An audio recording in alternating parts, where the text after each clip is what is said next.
Practice को start करते हैं। यहाँ से देखिए पहला प्रश्न हमारा क्या है, निम्न में से किसके नेतृत्व में चुआर विद्रोह हुआ था। यानी कि ये जो चुआर विद्रोह था ये जो है कि किसके नेतृत्व में हुआ था। क्या भूषण सिंह, रानी शिरोमणि या तीरथ सिंह, या उपर्युक्त में से एक से अधिक, या उपर्युक्त में से कोई नहीं। तो फ्रेंड्स ये जो चुआर विद्रोह था ये जो है कि रानी शिरोमणि के नेतृत्व में जो है कि ये जो है कि विद्रोह हुआ था। ठीक है, जनजाति विद्रोह है। ऑप्शन नंबर फ्रेंड्स यहाँ से जो है कि बी बिल्कुल राइट आंसर हो जाएगा।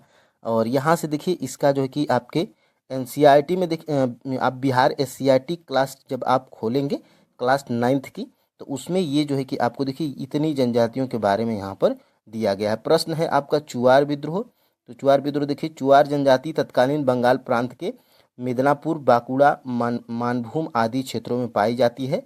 देखिए मिदनापुर स्थित करणगढ़ की रानी शिरोमणि के नेतृत्व में चुआरों ने विद्रोह का झंडा खड़ा किया था। तो रानी शिरोमणि कहाँ की थी, मिदनापुर स्थित करणगढ़ की रानी थी शिरोमणि। ठीक है, तो यहाँ से आप जो है कि इसको कैप्चर करिएगा। और यहाँ से देखिए ये जो है कि प्रश्न अभी मैं आपको बताया था, Tata iron and steel company TISCO की स्थापना किस वर्ष हुई जिससे यह भारत की पहली बड़े पैमाने पर स्टील उत्पादक बन गई थी।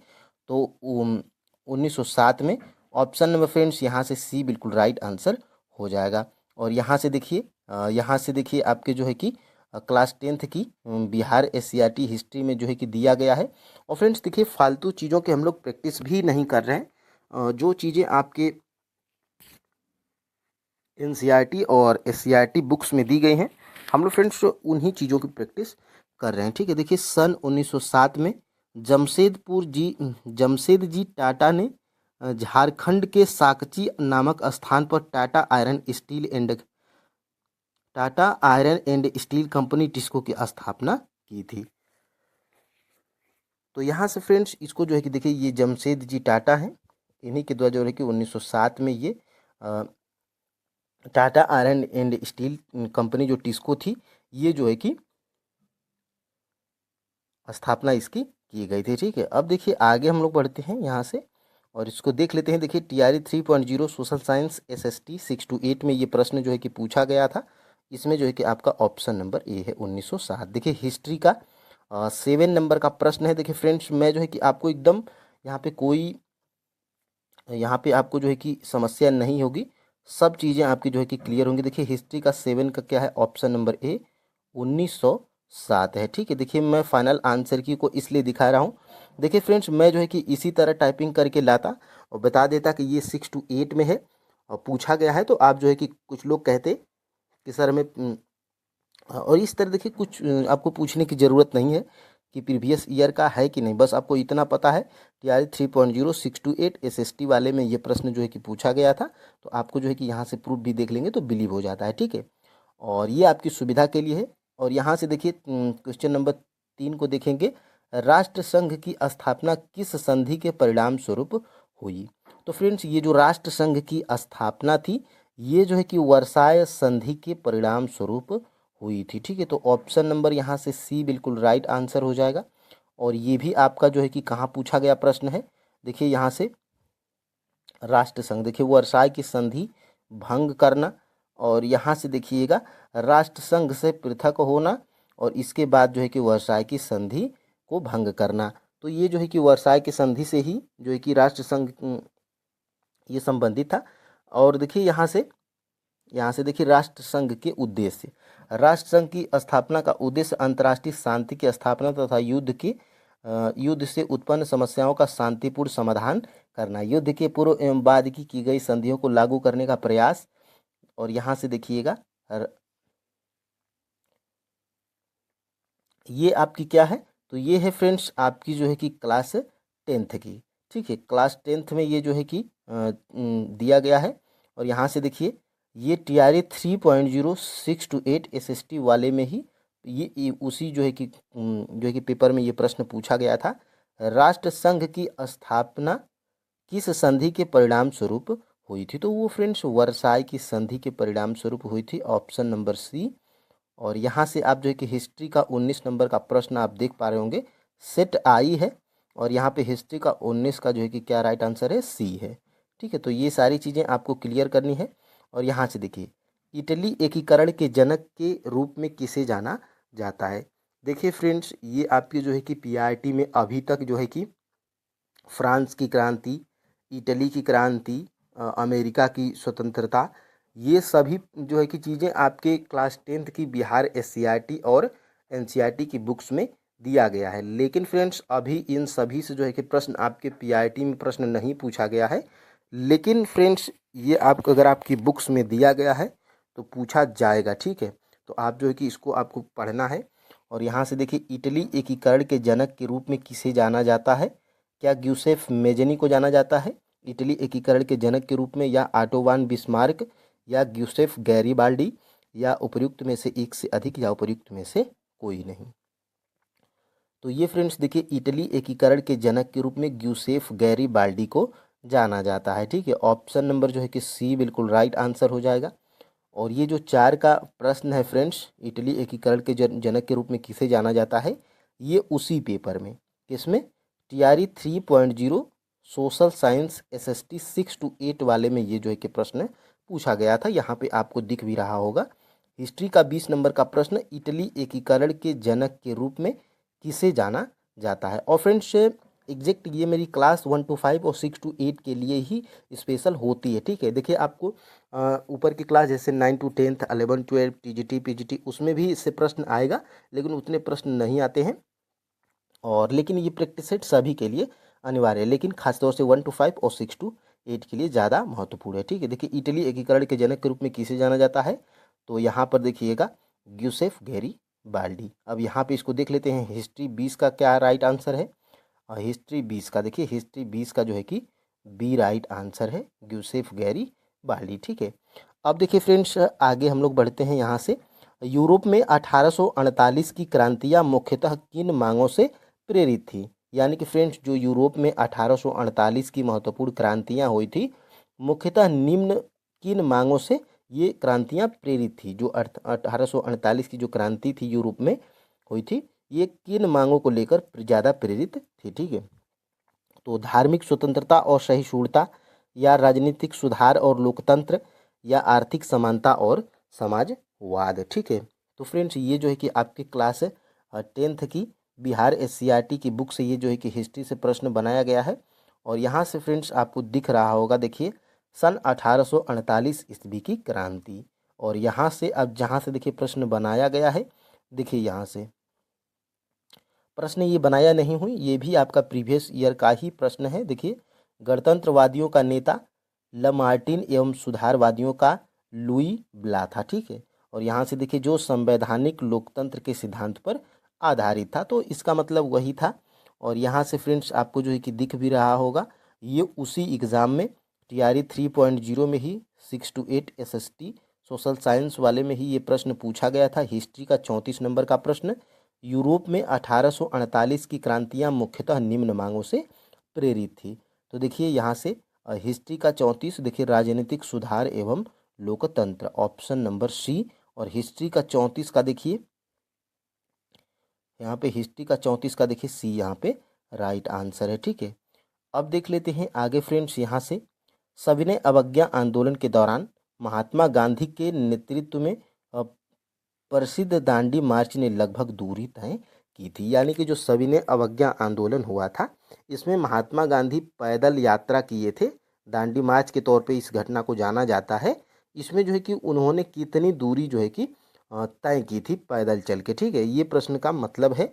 तो यहाँ से फ्रेंड्स, क्या 241 मील, या 400 किलोमीटर, या 200 किलोमीटर, ये प्रश्न में इसलिए यहाँ पे टाइपिंग किया हूँ, ये आपको नीचे पता चल जाएगा। इसका राइट आंसर सबसे पहले आप जान लीजिए फाइनल आंसर की के साथ में, क्योंकि ये भी प्रीवियस ईयर का ही प्रश्न है। 241 मील जो है कि इसका राइट आंसर बीपीएससी माना था। ठीक है, अब देख लेते हैं सबसे पहले इसको।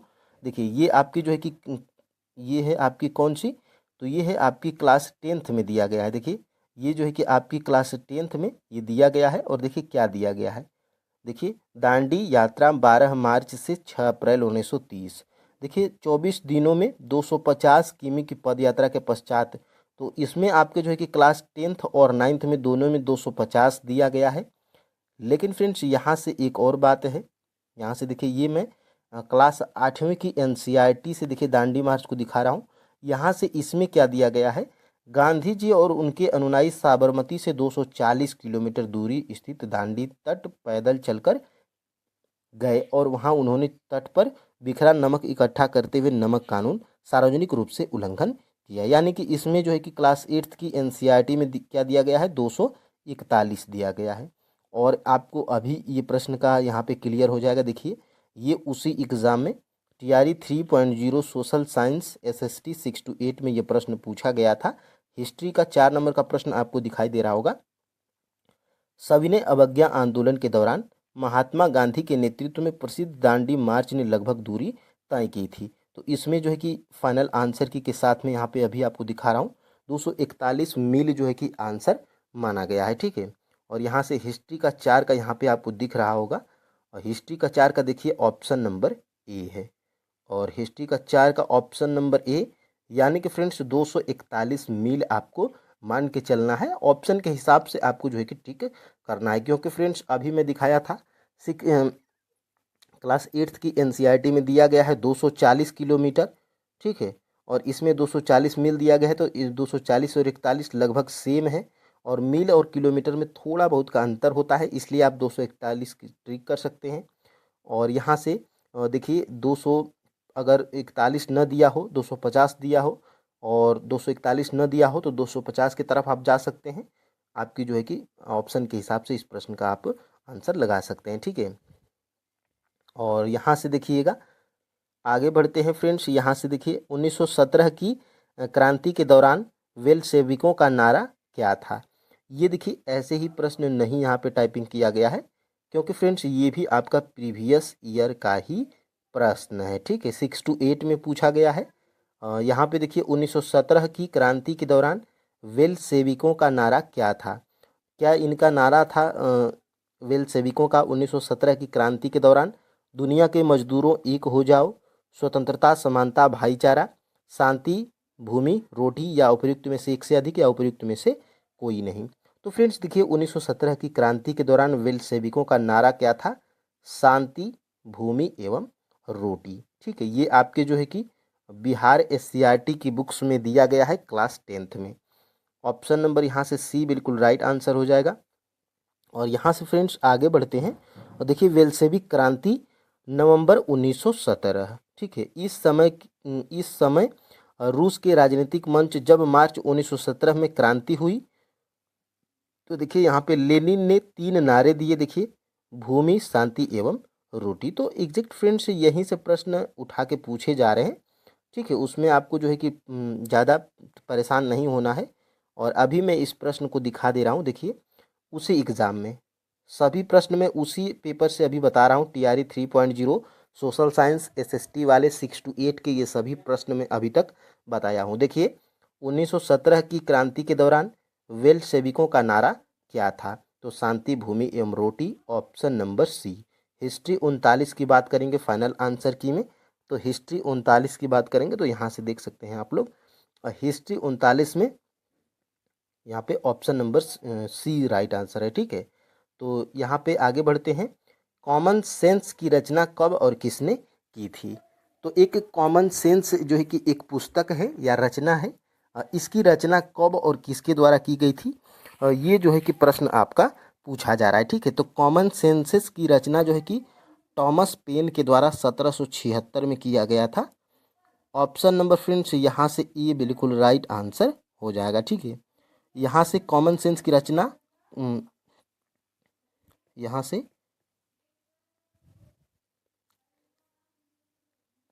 टॉमस पेन के द्वारा जो है कि 1776 में, ऑप्शन नंबर ए। अब देखिए फ्रेंड्स आगे हम लोग बढ़ते हैं और इसको देख लेते हैं। देखिए यहाँ से ये भी आपकी क्लास जो है कि 10th से ही लिया गया है।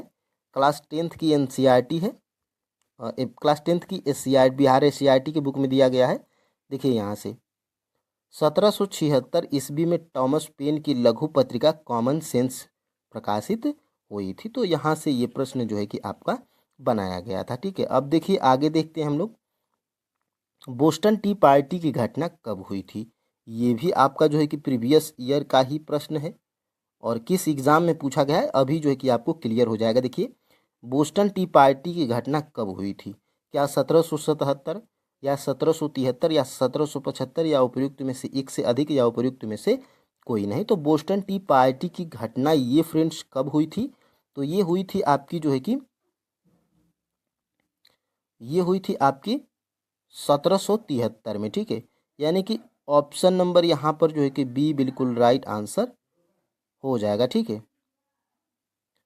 यहाँ से फ्रेंड्स आगे हम लोग बढ़ते हैं और देख लेते हैं बोस्टन टी पार्टी। देखिए 1773, देखिए तत्कालिक कारण बोस्टन चाय पार्टी। देखिए 1773 में चाय कानून द्वारा ईस्ट इंडिया कंपनी को भारत से सीधे अमेरिका चाय भेजने का एकाधिकार प्रदान किया गया, जिसका उपनिवेशवासियों ने जबरदस्त विरोध किया। जब से चाय, देखिए यहाँ से बोस्टन टी घटना कैसे हुई थी? जब चाय से लदा हुआ जहाज अमेरिका के बोस्टन बंदरगाह पर पहुंचा तो वहां के कुछ नागरिक आदिवासियों रेड इंडियन जैसे कपड़े पहने उस जहाज पर पहुंचे और उन्होंने चाय की सभी पेटियां समुद्र में फेंक दी। इस घटना को बोस्टन टी पार्टी के नाम से जाना जाता है, ठीक है। तो 1773 आप याद रखिएगा। और ये भी आपका जो है कि देखिए किस में पूछा गया है? तो ये आपका जो है कि टीआरई 2.0। ऊपर आपने जितने भी प्रश्न देखा टीआरई 3.0 सोशल साइंस एसएसटी में, लेकिन ये आपका जो है कि टीआरई 2.0 सोशल साइंस एसएसटी में ये प्रश्न जो है कि आपका पूछा गया था हिस्ट्री के पोर्शन में, ठीक है। बोस्टन टी पार्टी की घटना कब हुई थी? 1773। ऑप्शन नंबर यहाँ से सी बिल्कुल राइट आंसर। और फाइनल आंसर की के साथ में देखेंगे तो देखिए हिस्ट्री का 3 नंबर का प्रश्न क्या है? देखिए यहाँ से सेट ए है और यहाँ से हिस्ट्री का 3 का देखिए क्या राइट आंसर है? ऑप्शन नंबर सी जो है कि, ठीक है, 1773। देखिए मैं सभी चीज़ें एक ही तरफ से क्लियर करता हुआ जा रहा हूँ। और यहाँ से देखिए अमेरिकी स्वतंत्रता की उद्घोषणा किसने की थी? यानी कि अमेरिकी स्वतंत्रता ये जो हुई थी इसकी उद्घोषणा किसने की थी? तो अमेरिकी स्वतंत्रता की उद्घोषणा फ्रेंड्स जो है कि ये आपका जो है कि किसके द्वारा की गई थी? तो ये जो है कि थॉमस जेफरसन के द्वारा की गई थी। कौन? Thomas Jefferson. थॉमस जेफरसन के द्वारा की गई थी। और थॉमस जेफरसन आपका किसी भी ऑप्शन में नहीं है तो उपर्युक्त में से कोई नहीं आपका जो है कि राइट आंसर हो जाएगा ऑप्शन नंबर ई। यहाँ पर आप जो है कि इसको स्क्रीनशॉट ले लीजिए या तो फ्रेंड्स आगे इसको देख लीजिए। और ये भी प्रीवियस ईयर का ही प्रश्न है। देखिए इसमें टॉमस जेफरसन द्वारा तैयार किया गया स्वतंत्रता का घोषणा पत्र जारी किया गया, ठीक है। तो यहाँ से एक लाइन में ही आपका जो है कि यहाँ से राइट आंसर। और ये जो है कि आपका टीआरई 2.0 सबसे पहले इसको देख लेते हैं हम लोग। देखिए यहाँ से देखिए आपको लगेगा कि कितना यहाँ से ध्यान से पढ़ना है और ये प्रैक्टिस सेट आपके लिए कितना महत्वपूर्ण होने वाली है ये आप जो है कि यहाँ पे देख सकते हैं, ठीक है। देखिए इसमें टॉमस जेफरसन द्वारा तैयार किया गया स्वतंत्रता का घोषणा पत्र जारी किया गया। एक लाइन में आपका जो है कि 1 नंबर कन्फर्म हो जाएगा अगर आप पढ़े होते, ठीक है। यहाँ से आप जो है कि देख लीजिए अमेरिकी स्वतंत्रता की उद्घोषणा किसने लिखी, ठीक है। तो यहाँ से ये TRE 2.0 6 to 8 social science SST वाले में हिस्ट्री के पोर्शन में ये प्रश्न पूछा गया था। Thomas Jefferson option number A, ठीक है। यहाँ से देखिए हिस्ट्री का 4 नंबर का प्रश्न का आंसर क्या है? देखिए हिस्ट्री का 4 का क्या है? Option number A Thomas Jefferson, ठीक है।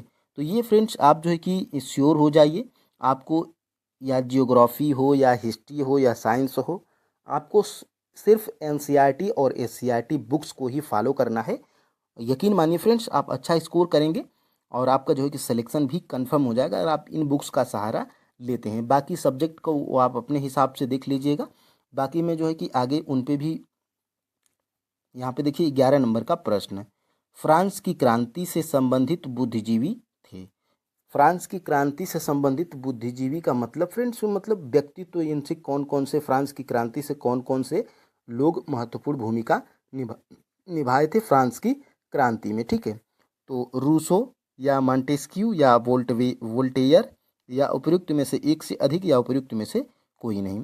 तो फ्रेंड्स देखिए फ्रांस की क्रांति, ये जो फ्रांस की क्रांति हुई थी इसमें रूसो, मॉन्टेस्क्यू, वोल्टेयर, ये जो है कि 3 महान व्यक्तित्व जुड़े हुए थे फ्रांस की क्रांति से। ठीक है, तो ए, बी और सी ये तीनों जो है कि आपका राइट आंसर है, यानी कि उपर्युक्त में से एक से अधिक आपका राइट आंसर हो जाएगा।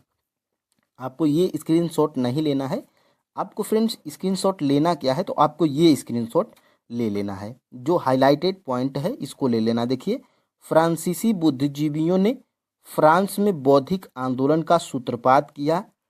इनमें प्रमुख मॉन्टेस्क्यू, वोल्टेयर और रूसो थे। ठीक है, तो यहाँ से आपका क्लियर हो गया। और देखिए, प्रश्न जो एग्जामिनर है फ्रेंड्स, प्रश्न बिल्कुल यही लाइन उठा के एग्जैक्ट यहाँ पे बनाया है। यहाँ पे आपको दिख रहा होगा, फ्रांस की क्रांति से संबंधित बुद्धिजीवी थे, आपको दिख रहा है। ठीक है, यहाँ से रूसो, मॉन्टेस्क्यू, वोल्टेयर। ठीक है, तो यहाँ से आपका option number D right answer है। TRE 2.0 6 to 8 SST में ये जो है कि पूछा गया प्रश्न है। ठीक है, देखिए, फ्रांस की क्रांति से संबंधित बुद्धिजीवी, और यहाँ से देखिए यही शब्द भी बिल्कुल नहीं यहाँ पे चेंज किया गया है। यहाँ पे देखिए, फ्रांसीसी बुद्धिजीवियों ने फ्रांस में बौद्धिक आंदोलन का सूत्रपात किया। इनमें प्रमुख मॉन्टेस्क्यू, वोल्टेयर और रूसो थे। ठीक है, तो आपको फ्रेंड्स ये अभी तक समझ में आ गया होगा, मेरा ये यकीन है।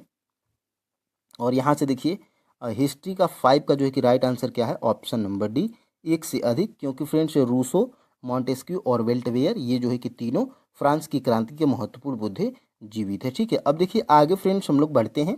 1917 में कलकत्ता में प्रथम भारतीय जूट मिल की स्थापना किसने की थी? अभी फ्रेंड्स मैं जो है कि पिछले प्रैक्टिस सेट में क्या बताया था कि 1917 में प्रथम भारतीय जूट मिल की स्थापना कहाँ पर की गई थी? तो कोलकाता में की गई थी।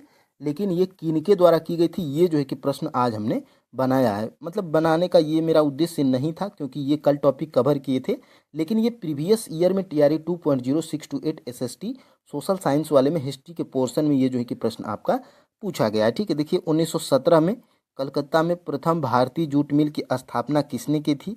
तो देखिए, क्या द्वारिकानाथ टैगोर के द्वारा, या जमशेदजी जीजी भाई, या सेठ बाल मुकुंद के द्वारा, या उपर्युक्त में से एक से अधिक, या उपर्युक्त में से कोई नहीं। ठीक है, तो यहाँ से फ्रेंड्स इसका जो है कि 12 का राइट आंसर क्या है? सेठ हुकुम चंद। क्या हो जाएगा? सबसे पहले इसको जो है कि लिख लेते हैं, सेठ, क्या हो जाएगा? बाल, सेठ हुकुम चंद। ठीक है, सेठ हुकुम चंद। ठीक है, तो सेठ हुकुमचंद फ्रेंड्स आपके किसी भी ऑप्शन में नहीं है। देखिए, 1917 में कोलकाता में प्रथम भारतीय जूट मिल की स्थापना सेठ हुकुमचंद के द्वारा की गई थी। तो देखिए, उपर्युक्त में से कोई नहीं आपका जो है कि राइट आंसर हो जाएगा। ठीक है, अब देखिए इसको हम लोग देख लेते हैं। यहाँ से देखिए, सन 1917 में कलकत्ता में देश की पहली जूट मिल एक मारवाड़ी व्यवसायी हुकुमचंद ने स्थापित किया। तो हुकुमचंद देखिए यहाँ से, और ये प्रश्न फ्रेंड्स आपका जो है कि पूछा गया है, यहाँ पे आप जो देख पा रहे होंगे। देखिए, हिस्ट्री का 27 नंबर का प्रश्न है, 1917 में कोलकाता में प्रथम भारतीय जूट मिल की स्थापना किसने की? तो सेठ हुकुमचंद। ऑप्शन नंबर जो है कि ए बिल्कुल राइट आंसर। देखिए, TRE 2.0 social science SST 6 to 8 में ये जो है कि प्रश्न आपका पूछा गया है। अब देखिए यहाँ से इसको जो है कि हम लोग देखने का, हिस्ट्री का 27 नंबर का देख लीजिए फाइनल आंसर की में। हिस्ट्री का 27 का देखिए राइट आंसर क्या है? Option number A. Option number A की बात करेंगे तो ऑप्शन नंबर यहाँ से ए कौन सा है? सेठ हुकुम चंद। ठीक है, तो यहाँ से अब आगे हम लोग बढ़ते हैं और यहाँ से देख लेते हैं, किसने यंग इटली नामक गुप्त संस्था की स्थापना की थी? ये भी प्रश्न आपका जो है कि प्रीवियस ईयर का ही है शायद, और ये क्लास 10th की बिहार SCRT हिस्ट्री की बुक से बनाया गया है। यहाँ से देखिए, यंग इटली नामक गुप्त संस्था की स्थापना किसने की थी? ठीक है, तो यंग इटली नामक गुप्त संस्था की स्थापना फ्रेंड्स ये जो है कि मेजनी के द्वारा किया गया था। ऑप्शन नंबर यहाँ से ए बिल्कुल राइट आंसर हो जाएगा। अब यहाँ से बात करते हैं, यहाँ से देख लेते हैं, और यहाँ से कहाँ पे हाईलाइट किया गया, देखिए मेजनी। देखिए, अपनी पराजय के बाद भी मेजनी ने हार नहीं मानी। सन 1831 में यहाँ से आप देख लीजिए सन 1831 में उसने यंग इटली नामक संस्था की स्थापना की, जिसने नवीन इटली के निर्माण में महत्वपूर्ण भाग लिया। और देखिए 1834 की बात करेंगे तो यंग यूरोप नामक संस्था का गठन कर मेजनी ने यूरोप के अन्य देशों में चल रहे राष्ट्रीय आंदोलन को भी प्रोत्साहित किया।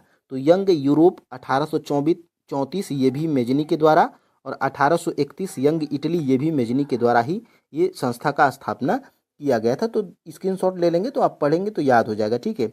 अब देखिए ये भी आपका जो है कि TRE 2.0 social science SST 6 to 8 में ही ये प्रश्न जो है कि पूछा गया है। हिस्ट्री का 30 नंबर का, किसने यंग इटली नामक गुप्त संस्था की स्थापना की? मेजिनी, ठीक है। तो हिस्ट्री का 30 नंबर का यहाँ पे देख लेते हैं फाइनल आंसर की में। देखिए हिस्ट्री का 30 में क्या है? Option number A right answer है मेजिनी, ठीक है। अब देखिए फ्रेंड्स आगे हम लोग बढ़ते हैं यहाँ से। बिहार का भागलपुर क्षेत्र प्रसिद्ध है। बिहार का भागलपुर क्षेत्र जो है कि प्रसिद्ध किस लिए है? ये जो है कि प्रश्न पूछा जा रहा है। क्या रेलवे के लिए, या लौह उद्योग के लिए, या काटन एवं सिल्क उद्योग के लिए, या उपयुक्त में से एक से अधिक, या उपयुक्त में से कोई नहीं। तो बिहार का जो भागलपुर क्षेत्र है ये फ्रेंड्स आपका जो है कि काटन एवं सिल्क उद्योग के लिए प्रसिद्ध है, ठीक है। तो ऑप्शन नंबर यहाँ से जो है कि सी बिल्कुल राइट आंसर हो जाएगा, ऑप्शन नंबर सी। देखिए ये भी प्रश्न जो है कि आपका प्रीवियस ईयर का ही है, उसी एग्जाम में TRE 2.0 social science 6 to 8 SST में पूछा गया प्रश्न है। और हिस्ट्री के पोर्शन में भागलपुर क्षेत्र प्रसिद्ध है, तो काटन एवं सिल्क के लिए ऑप्शन नंबर ए।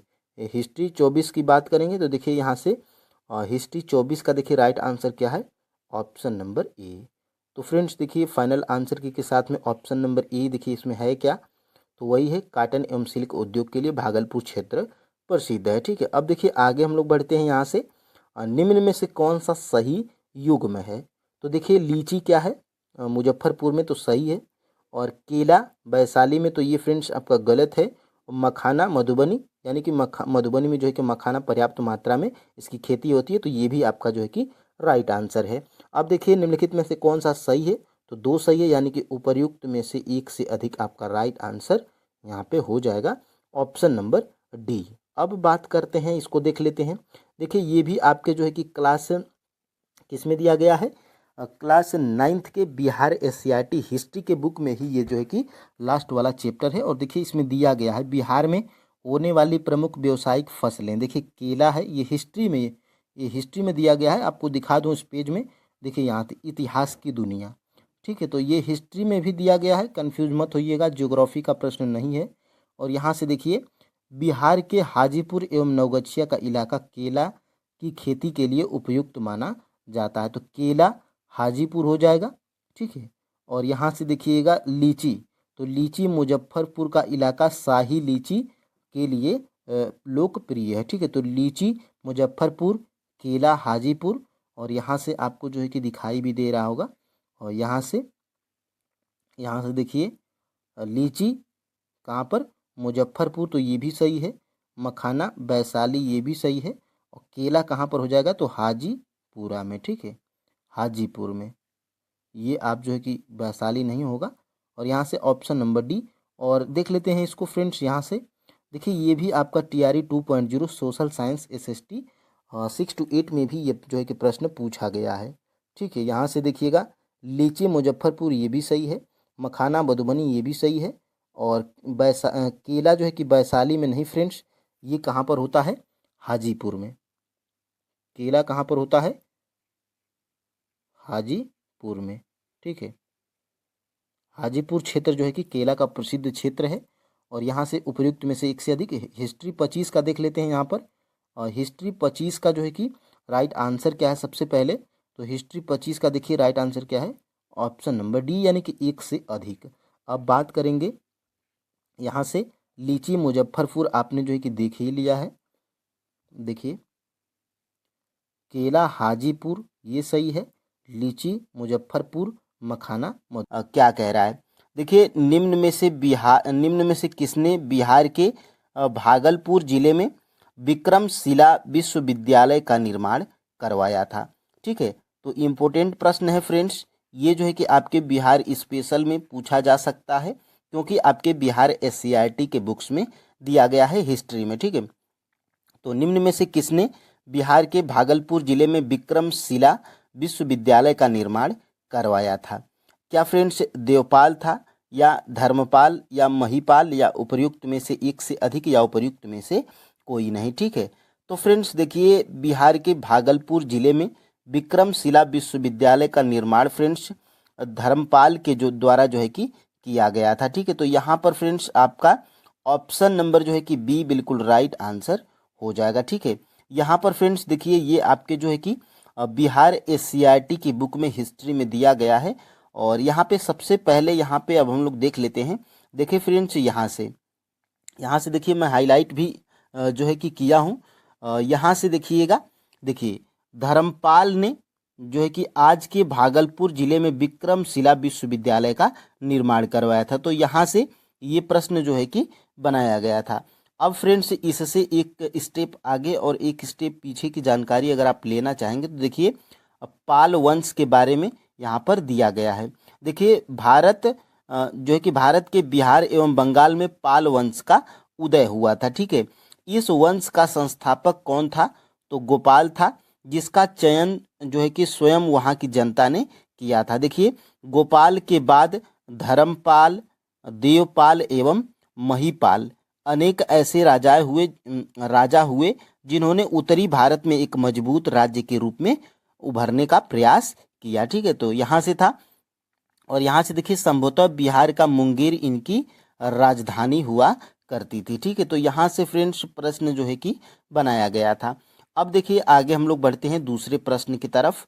निम्न में से कब federation of India chambers of commerce and industry FICCI की स्थापना की गई थी? ये फ्रेंड्स आपके देखिए बिहार एससीईआरटी की बुक में जो है कि हिस्ट्री में ये जो है कि आपका दिया गया है, ठीक है। तो federation of India chambers of commerce and industry FICCI की स्थापना कब की गई थी? क्या फ्रेंड्स 1928 में, या 1926 में, या 1927 में, या उपर्युक्त में से एक से अधिक, या उपर्युक्त में से कोई नहीं, ठीक है। तो यहाँ पर फ्रेंड्स देखिए 1927 में फ्रेंड्स FICCI यानी कि federation of India chambers of commerce and industry की स्थापना की गई थी। ऑप्शन नंबर फ्रेंड्स यहाँ से जो है कि सी बिल्कुल राइट आंसर हो जाएगा। और यहाँ से इसके बारे में हम लोग देख लेते हैं। आपके जो है कि बिहार एससीईआरटी की बुक में हिस्ट्री में दिया गया है। देखिए यहाँ से 1920 के दशक से ही GD बिड़ला भारतीय उद्योगपतियों का एक संघ बनाना चाहते थे। इस उद्देश्य से सन 1927 में federation of India chambers of commerce and industry FICCI की स्थापना की गई थी। तो यहाँ से फ्रेंड्स बिहार एससीईआरटी की बुक में हिस्ट्री में दिया गया है, क्लास जो है कि आपके 7th में, ठीक है। तो यहाँ से भी प्रश्न आपके एग्जाम में बन सकता है। और फ्रेंड्स देखिए आप कंफ्यूज मत होइए। देखिए प्रश्न अगर आपको ये नहीं पता कि प्रश्न आपके TRE 1, TRE 2 और TRE 3 में कहाँ से पूछे जा रहे हैं, तो फ्रेंड्स आपका जो है कि TRE 4.0 भी जो है कि निकलना मुश्किल हो जाएगा। अगर आपने वो वीडियो नहीं देखी है तो आप जो है कि हमारे चैनल पे वीडियो के सेक्शन में जाइएगा। वहाँ से फ्रेंड्स आपको हिस्ट्री, साइंस और ज्योग्राफी ये तीनों सब्जेक्ट TRE 1, TRE 2 और TRE 3 के जो है कि प्रूफ के साथ में दिखाया गया है। सभी प्रश्न फ्रेंड्स आपके NCERT और SCERT बुक से पूछे गए हैं, ठीक है। देखिए फ्रेंड्स यहाँ पर जो है कि मुझे कमेंट आए थे पिछले 3-4 क्लासों में कि फ्रेंड्स जो है कि आपको बिहार में जो है कि डोमिसाइल लग जाएगा, यानी कि फ्रेंड्स सिर्फ बिहार के ही लोग बिहार शिक्षक भर्ती में फॉर्म भर पाएंगे। तो देखिए फ्रेंड्स अभी ऑफिशियली कुछ नहीं आया है, ठीक है। और आपने TRE 1 में देखा था कि TRE 1 में फ्रेंड्स सिर्फ बिहार के ही लोग फॉर्म भर रहे थे, लेकिन बिहार में जो है कि पर्याप्त मात्रा में जो है कि आपके DLED के स्टूडेंट नहीं है, ठीक है। तो फ्रेंड्स बाद में जो है कि 15 या 20 दिन के बाद में जो है कि अदर स्टेट को जो है कि फॉर्म भरने की अनुमति दी गई थी, ठीक है। तो यहाँ से फ्रेंड्स आप अभी भी कंफ्यूज मत होइए। TRE 4.0 में शिक्षक भर्ती में जो है कि उम्मीद बहुत कम है, ठीक है। अगर आप फ्रेंड्स अभी से हताश हो जाएंगे और पढ़ेंगे नहीं तो देखिए फ्रेंड्स जो है कि तैयारी पॉसिबल नहीं हो पाएगी। ठीक है, आप जो है कि लगे रहिए, बाद में डोमिसाइल लागू होगा या नहीं उस पर आप जो है कि नोटिफिकेशन आने के बाद ही गौर किया जाएगा। लेकिन फ्रेंड्स बहुत ही कम जो है कि चांस है कि डोमिसाइल नीति लागू हो। ठीक है, क्योंकि बिहार में जो है कि डीएलएड के स्टूडेंट बहुत कम है। ठीक है, यहाँ पर फ्रेंड्स देखिए तीसरा प्रश्न हमारा क्या कह रहा है, बंगाली नाटक नील दर्पण पुस्तक बिना किसी लेखक के नाम से कब छपी थी। तो ये जो है कि आपके बिहार सीईआरटी हिस्ट्री में दिया गया है। बंगाली नाटक नील दर्पण पुस्तक बिना किसी लेखक के नाम से कब छपी थी, क्या 1862 में या जो है कि 1860 में या 1901 में या उपर्युक्त में से एक से अधिक या उपर्युक्त में से कोई नहीं। ठीक है, तो यहाँ से फ्रेंड्स 1860 में जो है कि बंगाली नाटक जो था ये नील दर्पण ये जो है कि बिना लेखक के नाम से छापी गई थी। ठीक है, और यहाँ से option number B right answer हो जाएगा। और यहाँ से देख लेते हैं, यहाँ से देखिए निम्न में से किसने बंगाली नाटक नील दर्पण पुस्तक का अंग्रेजी में अनुवाद किया था। यानी कि ये प्रसिद्ध पुस्तक है नील दर्पण, ये बंगाली नाटक है नील दर्पण। और नील दर्पण पुस्तक जो थी इसका अंग्रेजी में अनुवाद किसने किया था, क्या दीनबंधु मित्र के द्वारा या गुल्लक चौधरी के द्वारा या माइकल मधुसूदन दत्त के द्वारा या उपर्युक्त में से एक से अधिक या उपर्युक्त में से कोई नहीं। ठीक है, तो देखिए फ्रेंड्स माइकल मधुसूदन दत्त के द्वारा जो है कि बंगाली नाटक नील दर्पण का जो है कि अंग्रेजी में अनुवाद किया गया था। ऑप्शन नंबर फ्रेंड्स यहाँ से सी बिल्कुल राइट आंसर हो जाएगा। और यहाँ से जब आप देखेंगे, देखिए आपके बिहार एससीईआरटी की बुक में यहाँ पर दिया गया है। थोड़ा सा फ्रेंड्स अगर आप इसको जूम करके देखेंगे तो देखिए नील दर्पण उसको घेर के बढ़िया तरीके से दिया गया है बिहार एससीईआरटी की बुक में। देखिए नील की खेती के कारण किसानों को जो कठिनाई हो रही थी उसे उस समय के एक बंगाली नाटक नील दर्पण में अच्छे तरीके से दिखाया गया है। इस पुस्तक के लेखक कौन थे, दीनबंधु मित्र थे। तो ये भी प्रश्न पूछा जा सकता है। 1860 में यह पुस्तक बिना किसी लेखक के नाम से छपी थी ताकि अंग्रेजों के गुस्से को उन्हें झेलना न पड़े। कब, 1860 में। और यही प्रश्न जो है कि आपका बनाया गया था। एक प्रश्न यहाँ से और दूसरा प्रश्न आपका यहाँ से बनाया गया था। देखिए इस पुस्तक का अंग्रेजी में अनुवाद माइकेल मधुसूदन दत्त के द्वारा जो है कि किया गया था। इस नाटक में नील किसानों की दुर्दशा वास्तविक रूप से सामने आई थी। ठीक है, और देखिए एक नील किसान गुल्लक चौधरी जो नाटक का पात्र था अपने साथी किसान से क्या कहता है, यहाँ पर आप जो है कि इसको भी देख लीजिए कि मैं अब नील की खेती नहीं करूँगा, चाहे इसके लिए मुझे जेल ही क्यों न जाना पड़े। भीख मांग कर खा लूँगा, अगर सरकार ने ज़्यादा तंग किया तो गांव को छोड़ दूंगा, लेकिन अब नील की खेती नहीं करूँगा। ठीक है, तो ये आपने जो है कि देखा था। और आगे बढ़ते हैं फ्रेंड्स यहाँ से 5 नंबर के प्रश्न की तरफ। देखिए 5 नंबर का प्रश्न हमारा क्या कह रहा है। देखिए बिहार में नील की खेती किन तरीकों से की जाती थी, ये जो है कि प्रश्न पूछा जा रहा है। क्या जिरात या असामी बार या तीन कठिया या उपर्युक्त में से एक से अधिक या उपर्युक्त में से कोई नहीं। तो फ्रेंड्स देखिए यहाँ पर जो है कि आपका राइट आंसर सबसे पहले क्या है, उपर्युक्त में से एक से अधिक। ऑप्शन नंबर जो है कि डी बिल्कुल राइट आंसर हो जाएगा। ठीक है, यहाँ से फ्रेंड्स आप जो है कि देख पा रहे होंगे जिरात, असामी बार और तीन कठिया ये तीनों तरीके से जो है कि बिहार में नील की खेती की जाती थी। अब यहाँ से आपका जो है कि कॉन्सेप्ट यहाँ से बिल्कुल क्लियर हो जाएगा। यहाँ पर आप जो है कि देख पा रहे होंगे, देखिए बिहार में नील की खेती 2 तरीकों से की जाती थी, जिरात और असामी बार। और यहाँ से देखिए तीन कठिया पद्धति प्रणाली इसके अंतर्गत चंपारण में जो है कि प्रचलित थी। तो चंपारण में कौन थी, ये नील की खेती तीन कठिया पद्धति प्रचलित थी। और जो है कि बिहार में और जिरात और आसामी बार। तो यहाँ से जो है कि यहाँ से ये आप जो है कि देख पा रहे होंगे। ठीक है, और इसी के विरोध में महात्मा गांधी ने चंपारण में सत्याग्रह की शुरुआत की थी। तो यहाँ से ये प्रश्न जो है कि आपका पूछा गया था। अब देखिए फ्रेंड्स निम्न में से कब अंग्रेज सरकार ने वन अधिनियम जो है कि बनाया था, यानी कि अंग्रेज सरकार के द्वारा ये जो है कि वन अधिनियम कब बनाया गया था, ये प्रश्न आपका पूछा जा रहा है। क्या 1864 में या 1865 में या 1872 में, या उपर्युक्त में से एक से अधिक या उपर्युक्त में से कोई नहीं। तो देखिए फ्रेंड्स, 1865 में अंग्रेज सरकार ने वन अधिनियम जो है कि बनाया था। कब? 1865 में। यहाँ से फ्रेंड्स आपका ऑप्शन नंबर जो है कि बी बिल्कुल राइट आंसर हो जाएगा।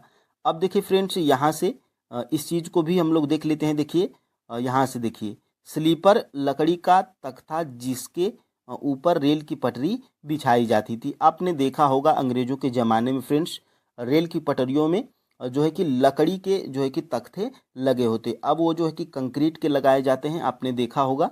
तो जो है कि लकड़ी के में जो है कि जंगलों में, पेड़ पौधों में जो है कि बहुत ही हानि होने लगी थी। तो देखिए वन विभाग बना। देखिए तेजी से खत्म होते जंगल की समस्या हल करने के लिए अंग्रेज सरकार ने 1864 में वन विभाग की स्थापना की थी। तो ये भी पूछा जा सकता है। 1864 में वन विभाग की स्थापना और 1865 में वन अधिनियम भी बनाया गया। ठीक है, तो यहाँ से ये प्रश्न आपका बनाया गया था। अब देखिए फ्रेंड्स, आगे हम लोग बढ़ते हैं। निम्न में से किस आदिवासी क्रांतिकारी की मृत्यु सन 1900 में हैजा रोग से हुई थी? यानी कि जो है कि इनमें से जो है कि कौन सा वो आदिवासी क्रांतिकारी था जिसकी मृत्यु 1900 में हुई थी? किसके कारण? तो हैजा रोग के कारण हुई थी। क्या वो अली मुसलियार था, या तिरुत सिंह था, या बिरसा मुंडा, या उपर्युक्त में से एक से अधिक, या उपर्युक्त में से कोई नहीं? तो फ्रेंड्स, वो बिरसा मुंडा था जिसकी मृत्यु हैजा रोग के कारण हुई थी। और कब हुई थी? तो सन 1900 ईस्वी में हुई थी। ठीक है, तो ये भी आप जो है कि याद रखिएगा। ऑप्शन नंबर यहाँ से फ्रेंड्स सी बिल्कुल राइट आंसर हो जाएगा। और यहाँ से इसको देखेंगे तो देखिए आपके बिहार एससीईआरटी की बुक में बिरसा मुंडा के बारे में थोड़ा सा यहाँ पे दिया गया है चित्र बनाकर। देखिए यहाँ से 25 दिसंबर सन 1899 को बिरसा ने पहला आक्रमण कहाँ पर किया था? ईसाई मिशनरियों पर किया था। ठीक है, यहाँ पर देखिए, जिसका उद्देश्य ईसाई बने मुंडाओं को आतंकित कर अंग्रेजों के खिलाफ खड़ा करना था। लेकिन बहुत जल्द बिरसा गिरफ्तार कर लिए गए और 2 जून सन 1900 को हैजा की बीमारी से बिरसा की मृत्यु रांची जेल में हो गई थी। तो ये भी प्रश्न पूछा जा सकता है कि जो है कि आदिवासी क्रांतिकारी बिरसा मुंडा की मृत्यु किस जेल में हुई थी? तो रांची के जेल में हुई थी। ठीक है, अब देखिए फ्रेंड्स, आगे हम लोग बढ़ते हैं। यहाँ से देखिए, यहाँ से आदिवासी किसानों को सुरक्षा प्रदान करने के लिए छोटा नागपुर काश्तकारी अधिनियम कब बनाया गया? 1908 में। इसके द्वारा जनजाति क्षेत्र की भूमि पर गैर आदिवासियों को हस्तांतरण निषेध कर दिया गया। ठीक है, तो यहाँ से आपके एग्जाम में प्रश्न बन सकता है। और देखिए फ्रेंड्स, यहाँ से गिंडालियों ने अंग्रेजी सरकार की दमनकारी कानून को नहीं मानने का भाव जनजातियों में जगाकर गांधी जी के किस आंदोलन से जनजाति आंदोलन को जोड़ने का प्रयास किया था? यहाँ से फ्रेंड्स देखिए, गिंडालियू क्या थी? तो एक रानी थी। ठीक है, और बिहार एससीईआरटी बुक में जो है कि इनका जिक्र भी किया गया है। देखिए, गिंडालियू ने अंग्रेजी सरकार की दमनकारी कानून को नहीं मानने का भाव जनजातियों में जगाकर गांधी जी के किस आंदोलन से जनजाति आंदोलन को जोड़ने का प्रयास किया था? क्या वो असहयोग आंदोलन था, या खेड़ा आंदोलन था, या जो है कि सविनय अवज्ञा आंदोलन था, या उपर्युक्त में से एक से अधिक, या उपर्युक्त में से कोई नहीं? तो फ्रेंड्स, वो सविनय अवज्ञा आंदोलन था। ऑप्शन नंबर यहाँ से फ्रेंड्स सी बिल्कुल राइट आंसर हो जाएगा। और यहाँ से इनके बारे में भी देख लेते हैं। देखिए, बिहार एससीईआरटी की बुक में दिया गया है। यहाँ से देखिए, ये हैं आपकी कौन? तो रानी गिंडालियू। देखिए यहाँ से साफ तौर पे जो है कि यहीं से मैं जो है कि प्रश्न को बनाया था। देखिए, गिंडालियू ने अंग्रेजी सरकार की दमनकारी कानूनों की अवज्ञा का भाव जनजातियों में जगाया और इस तरह वह गांधी जी के सविनय अवज्ञा आंदोलन की मुख्य धारा से अपने आंदोलन को जोड़ने में सफल रही थी। कौन? तो रानी गिंडालियू। ठीक है, तो यहाँ से फ्रेंड्स देखिए, ये अगर प्रश्न आपके एग्जाम में बन जाता है तो मुझे कोई हैरानी नहीं होगी, क्योंकि फ्रेंड्स ये आपके बिहार एससीईआरटी की हिस्ट्री में ये जो है कि दिया गया है। ठीक है, और आगे बढ़ते हैं फ्रेंड्स। यहाँ से 9 नंबर के प्रश्न को देख लेते हैं। निम्नलिखित में से किस व्यापारी ने 1854 में मुंबई में पहली सूती वस्त्र कारखाना स्थापित किया था। यानी कि जो 1854 में मुंबई में पहला सूती वस्त्र कारखाना स्थापित किया गया था, वो किस व्यापारी के द्वारा स्थापित किया गया था, ये प्रश्न जो है कि पूछा जा रहा है। क्या वो कावसजी नानाजी दाभार थे, या फिलाडेल्फिया, या फ्लैश लुइल, या उपयुक्त में से एक से अधिक, या उपयुक्त में से कोई नहीं। तो फ्रेंड्स देखिए यहाँ से आपका ऑप्शन नंबर कौन सा सही है। ऑप्शन नंबर फ्रेंड्स ए बिल्कुल राइट आंसर है। ये कावसजी नानाजी दाभार जो थे, ये जो है कि 1854 में मुंबई में पहला सूती वस्त्र कारखाना स्थापित किए थे। इनके अन्य सहयोगी भी थे, लेकिन मुख्य नाम इनका ही था। ये देखिए बिहार एससीईआरटी हिस्ट्री के बुक में क्या दिया गया है, तो यहाँ से आपको जो है कि दिखाई भी दे रहा होगा। देखिए सन 1854 में बम्बई में पहला सूती वस्त्र कारखाना कावसजी नानाजी दाभार नामक एक पारसी व्यापारी ने स्थापित किया था। कौन से व्यापारी थे, तो पारसी व्यापारी थे। यहाँ से फ्रेंड्स प्रश्न आपके एग्जाम में बन सकता है। अब देखिए फ्रेंड्स आगे हम लोग बढ़ते हैं। All India trade union Congress AITUC की स्थापना कब की गई थी। तो जो फ्रेंड्स जो all India trade union Congress था AITUC, उसकी स्थापना कब की गई थी। क्या 1818 में, या 1947 में, या 1938 में, या उपयुक्त में से एक से अधिक, या उपयुक्त में से कोई नहीं। तो देखिए फ्रेंड्स यहाँ से जो है कि उपयुक्त में से कोई नहीं आपका जो है कि राइट आंसर हो जाएगा, क्योंकि friends all India trade union Congress AITUC की स्थापना सन 1920 में की गई थी। ठीक है, कब, तो सन 1920 में, जो कि 1920 आपका किसी भी ऑप्शन में नहीं है। ठीक है, तो उपयुक्त में से कोई नहीं आपका जो है कि राइट आंसर हो जाएगा। और यहाँ से फ्रेंड्स आप जो है कि देख पा रहे होंगे, यहाँ से बिहार SCRT की बुक में हिस्ट्री में दिया गया है। इससे पूरे देश के मजदूरों में एकता की भावना आई थी। ठीक है, जिससे प्रेरित होकर सन 1920 में ही मजदूरों ने all India trade union AITUC नामक संगठन बनाया, जो मजदूरों के हितों की रक्षा करने वाली संस्था बनी। तो यहाँ से ये प्रश्न जो है कि आपका बनाया गया था और पूछा भी जा सकता है। ठीक है, अब देखिए फ्रेंड्स आगे 1857 की क्रांति का नेतृत्व इलाहाबाद से किसने किया था। देखिए फ्रेंड्स TRE 1 हो, TRE 2 हो, या TRE 3 हो, 1857 की क्रांति से एक या दो प्रश्न जरूर बनता है। ठीक है, चाहे वो 1 to 5 का जो है कि एग्जाम हो, वो या 6 to 8 का, या 9 to 10, 11 12 TGT PGT, सभी में फ्रेंड्स 1857 की क्रांति से प्रश्न पूछा जा रहा है। ठीक है, तो देखिए 1857 की क्रांति का नेतृत्व इलाहाबाद से जो है कि किसने किया था। क्या वो अजीमुल्ला थे, या खान बहादुर खान थे, या नाना साहब और तात्या टोपे थे, या उपयुक्त में से एक से अधिक, या उपयुक्त में से कोई नहीं। ठीक है, तो फ्रेंड्स मौलवी लियाकत अली इलाहाबाद से जो है कि 1857 की क्रांति से नेतृत्व किए थे। कौन फ्रेंड्स, तो मौलवी लियाकत अली। कौन थे, लियाकत अली थे। ध्यान से जो है कि आप देखिएगा, और अभी जो है कि इसको दिखाऊंगा तो स्क्रीनशॉट ले लीजिएगा। तो उपर्युक्त में से जो है कि कोई नहीं आपका यहाँ से राइट आंसर हो जाएगा, ऑप्शन नंबर E। अब देखिए ये आपके जो है कि यहाँ से आप स्क्रीनशॉट ले लीजिएगा। यहाँ से देखिए जो मैं प्रश्न बनाया था सिर्फ उसी को हाईलाइट किया हूँ। देखिए लियाकत अली 1857 की क्रांति में इलाहाबाद से जो है कि नेतृत्व किए थे। बनारस के जो है कि विद्रोह में भी इनका जो है कि योगदान रहा था। ठीक है, और देखिए बिहार से जगदीशपुर से कौन थे, कुंवर सिंह थे। खान बहादुर खान कहाँ थे, बरेली से। मौलवी अहमद उल्ला ये फैज़ाबाद से। अजीमुल्ला कहाँ से थे, फतेहपुर से। और रानी लक्ष्मीबाई एवं तात्या टोपे झांसी एवं ग्वालियर से। बेगम हजरत महल जो कि लखनऊ से। नाना साहब एवं तात्या टोपे कानपुर से।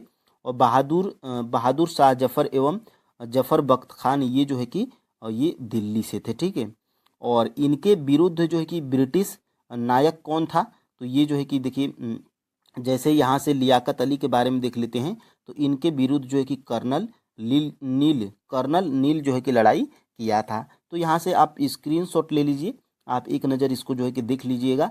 अब देखिए फ्रेंड्स आगे हम लोग बढ़ते हैं। मौलवी विलायत अली किस आंदोलन के प्रमुख नेता थे, ये भी महत्वपूर्ण प्रश्न है। जो मौलवी विलायत अली थे, ये जो है कि किस आंदोलन के प्रमुख नेता थे? क्या वो रामोसी आंदोलन था, या कुंजा क्रांति, या आदिवासी आंदोलन, या उपर्युक्त में से एक से अधिक, या उपर्युक्त में से कोई नहीं? ठीक है, तो ये जो फ्रेंड्स मौलवी विलायत अली थे, ये जो है कि किस आंदोलन के प्रमुख नेता थे? तो बहावी आंदोलन के प्रमुख नेता थे। ठीक है, बहावी आंदोलन के प्रमुख नेता थे। ठीक है, यहाँ से उपर्युक्त में से कोई नहीं, आपका जो है कि राइट आंसर हो जाएगा ऑप्शन नंबर ई। और बहावी आंदोलन का जो है कि मुख्य केंद्र कहाँ था? तो फ्रेंड्स पटना था। ये जो है कि आपके TRA 3.0 PRT में प्रश्न पूछा गया था। यहाँ पे इसको भी देख लेते हैं। देखिए 1857 का विद्रोह और बिहार। देखिए फ्रेंड्स इसी में जो है कि दिया गया है, यहाँ से आप जो है कि दिखाई दे रहा होगा आपको। देखिए बहावी आंदोलन के प्रमुख नेता पटना के दो प्रतिष्ठित मौलवी विलायत अली एवं इनायत अली थे। ये आपस में जो है कि सहोदर भाई थे। और यहाँ से और भी जो है कि बहावी आंदोलन के नेता में किनका नाम है? देखिए मोहम्मद हुसैन, अहमदुल्लाह एवं वजाउल हक, जो अंग्रेजों ने धोखे से इनको गिरफ्तार कर लिया गया था। तो ये जो है कि बहावी आंदोलन के नेता थे। और बहावी आंदोलन देखिए इनके बारे में दिया भी गया है। देखिए यहाँ से देखिए निम्नलिखित में से कब पूना समझौता हुआ था? ये जो है कि पूना समझौता TRA 3.0 6 to 8 में ये प्रश्न जो है कि पूछा गया था कि निम्नलिखित में से कब पूना समझौता हुआ था? ठीक है, तो पूना समझौता फ्रेंड्स ये जो है कि आपका 1932 में हुआ था। ऑप्शन नंबर यहाँ से बी बिल्कुल राइट आंसर हो जाएगा। ठीक है, कब? 1932 में। यहाँ पर फ्रेंड्स इसके बारे में भी थोड़ा सा यहाँ पे देख लेते हैं। देखिए दिया गया है 1924 में। सबसे पहले यहाँ पे देखिएगा 1924 में बहिष्कृत हितकारी सभा का गठन हुआ था। बहिष्कृत हितकारी सभा का गठन जो है कि कब हुआ था? 1924 में। और यहाँ पे देखिए पूना समझौता कब हुआ था? 1932 में लागू हुआ था। 1942 में अंबेडकर के द्वारा अनुसूचित जाति संघ की स्थापना की गई थी। तो ये भी प्रश्न बन सकता है कि अनुसूचित जाति संघ की स्थापना कब और किनके द्वारा की गई थी? तो भीमराव अंबेडकर के द्वारा 1942 में की गई थी। अब यहाँ पर फ्रेंड्स आगे हम लोग बढ़ते हैं।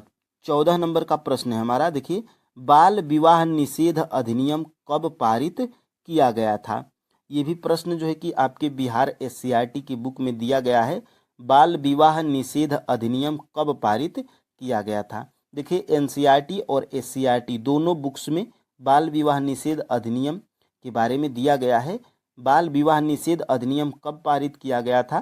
क्या 1929 में, या 1932 में, या 1933 में, या उपर्युक्त में से एक से अधिक, या उपर्युक्त में से कोई नहीं?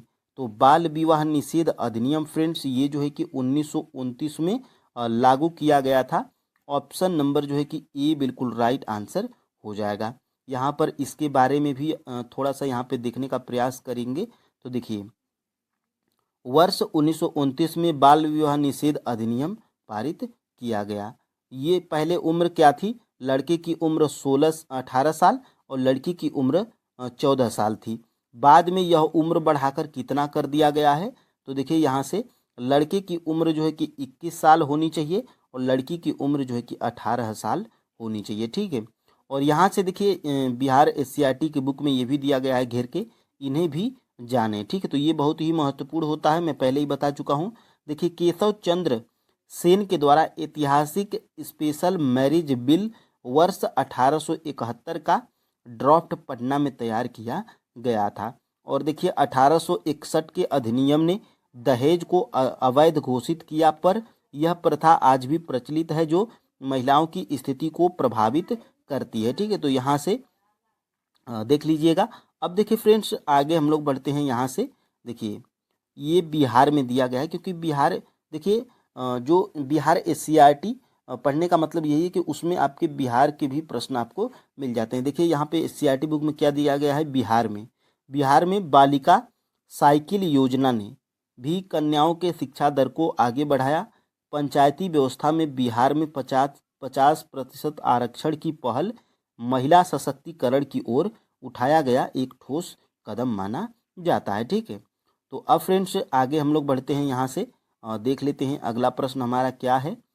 बिहार में भारत छोड़ो प्रस्ताव पारित होने के अगले दिन पटना के किस जिला अधिकारी ने राजेंद्र प्रसाद को गिरफ्तार कर लिया था? यानी कि फ्रेंड्स बिहार में भारत छोड़ो आंदोलन जब भारत छोड़ो प्रस्ताव पारित हुआ था, होने के अगले दिन ही पटना के किस जिलाधिकारी ने राजेंद्र प्रसाद को गिरफ्तार किया था? क्या वो WG आर्चर था, या CN कस्तूरिया, या कमल हसन पिंडारी, या उपयुक्त में से एक से अधिक, या उपयुक्त में से कोई नहीं? तो फ्रेंड्स वो जो है कि जिला अधिकारी कौन था? तो WG आर्चर था। ठीक है, ये जो है कि बिहार में जब भारत छोड़ो प्रस्ताव पारित हुआ था उसके अगले दिन ही पटना का ये जिला अधिकारी था WG आर्चर, जिसने जो है कि राजेंद्र प्रसाद को गिरफ्तार किया था। ठीक है, तो यहाँ से ऑप्शन नंबर फ्रेंड्स ए बिल्कुल राइट आंसर हो जाएगा। अब इसको भी हम लोग देख लेते हैं यहाँ से। देखिए यहाँ से बिहार में भारत छोड़ो, ठीक है, देखिए 8 अगस्त को भारत छोड़ो प्रस्ताव पारित होने के अगले दिन पटना के जिलाधिकारी WG आर्चर ने राजेंद्र प्रसाद को गिरफ्तार कर लिया था। ठीक है फ्रेंड्स, यहाँ से